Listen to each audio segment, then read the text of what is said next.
Saya meyakini bahwa penyelenggaraan Forum Cendekia Kelas Dunia tahun 2020 ini dengan tema penguatan kolaborasi riset dan pendidikan untuk pencapaian inovasi Indonesia sangat relevan dengan kondisi saat ini. Forum ilmiah ini dapat memberikan kesempatan kepada para akademisi Indonesia di dalam maupun di luar negeri untuk saling berbagi informasi dan wawasan keilmuan serta membangun kerjasama yang positif baik antar individu maupun antar institusi terkait. Pelaksanaan Forum Cendekia Kelas Dunia tahun 2020 bersamaan dengan terjadinya pandemi COVID-19 yang melanda seluruh dunia. Oleh karena itu saya ingin menekankan bahwa sejak semula prioritas pemerintah adalah menangani masalah pandemi COVID-19 ini. Untuk itu pendekatan pemerintah pada awal pandemi adalah pertama melakukan berbagai upaya untuk mencegah penularan. Pemerintah menerbitkan landasan hukum agar daerah dapat melakukan pembatasan sosial berskala besar PSBB dan menerapkan protokol kesehatan yang ketat seperti memakai masker, mencuci tangan, menjaga jarak fisik, serta menghindari kerumunan. Pada saat yang bersamaan, pemerintah bekerjasama dengan pemerintah daerah melakukan tes COVID secara masif, membangun sistem pelacakan, serta menyediakan fasilitas untuk isolasi mandiri pada masyarakat yang membutuhkan.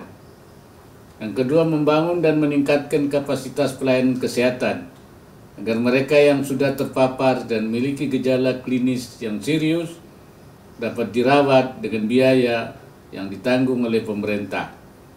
Peningkatan kapasitas pelayanan kesehatan itu diperlukan pula agar pelayanan kesehatan untuk penyakit yang lain yang juga tidak terabaikan.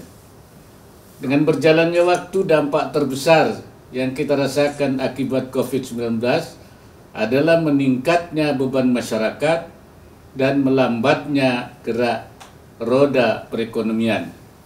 Untuk itu, pemerintah telah berupaya melakukan berbagai inisiatif untuk mengatasi persoalan mendasar tersebut. Selain meningkatnya beban masyarakat serta dampak ekonomi yang luas, pandemi COVID-19 ini juga telah memaksa kita untuk berubah dan beradaptasi. Sebagai contoh, saat ini kita telah terbiasa bekerja dari rumah, penyelenggaraan pertemuan, rapat, dan ceramah dilakukan melalui saluran aplikasi daring. Perubahan besar juga terjadi di lingkungan pemerintahan, di mana sebagian penyelenggaraan pemerintahan dan negara dijalankan dengan menggunakan teknologi komunikasi jarak jauh. Di bidang pendidikan juga terjadi perubahan dalam proses belajar mengajar yang dilakukan secara jarak jauh menggunakan aplikasi daring. Dari sisi aktivitas ekonomi, perubahan juga tidak bisa dihindari. Salah satu perubahan yang paling menyolok adalah perubahan kebiasaan berbelanja kebutuhan pokok secara daring atau melalui jaringan sosial media.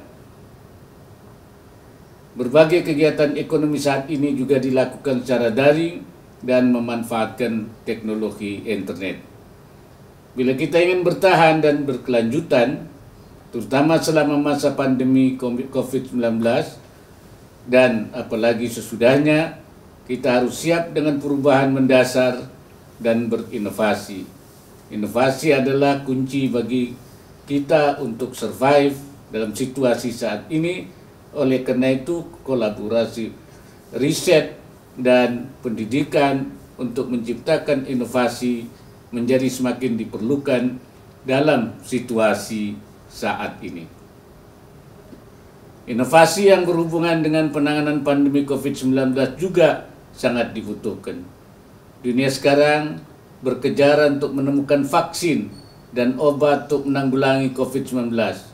Kita bersyukur berbagai lembaga di tanah air ikut aktif dalam mengembangkan vaksin dan obat COVID-19 ini. Kita perlu inovasi yang cepat dan nyata dalam bidang kesehatan agar dapat membantu mengatasi pandemi ini. Penanganan yang sistematis, evidence-based, dan ilmiah sangat diperlukan oleh pemerintah dalam menangani pandemi ini. Oleh karena itu, saya ingin berpesan agar anggota Forum Cendekia kelas dunia dapat menempatkan riset dan inovasi dalam bidang kesehatan sebagai prioritas untuk mengatasi pandemi ini.